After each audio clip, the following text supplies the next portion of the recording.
announcement, another car, another day. So today, tukunin natin yung unit na pinag-upgrade natin. Nandito nga pala tayo guys, kila Foil Up. Kaya tara, ito nga pala guys yung bago nating unit. It's a 2019 Ford Mustang 5.0 GT. This one is painted Orange Fury. Guys, yung ganitong color ng Mustang, medyo rare siya. Kaya kagandahan doon. And then also, pinapaint natin ng silver yung rims niya. Ayan.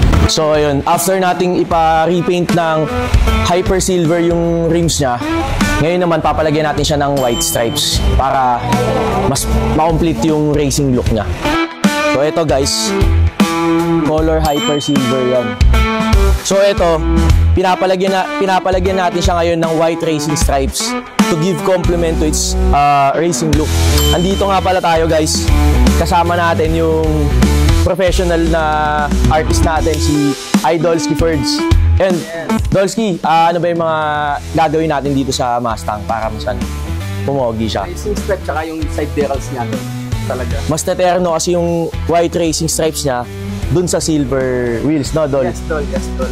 Tapos ito, mas malinis tignan. And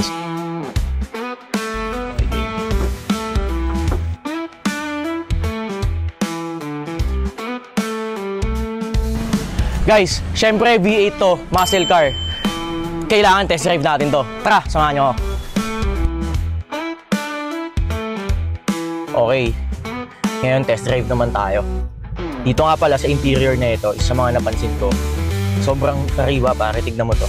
Mayroon pang plastic yung mismong head unit niya. And then also 2019 model to, kaya tignan mo yung gauge niya, digital gauge na siya. And then mileage na ito guys, sobrang baba, 27,000. Ayun, back seats, leather seats na to guys. Makikita nyo walang ka-damage. Parang hindi inupuan yung likod. Test drive naman tayo. Lalagay ko sa S mode para ma-feel natin yung pagka-muscle car niya. G. Last talaga guys. Iba talaga ang V8 engine. Like lang lagi kong mga sinasabi. Ito talaga yung legit na muscle car. So guys, this is a 2019 Ford Mustang 5.0 GT V8 engine.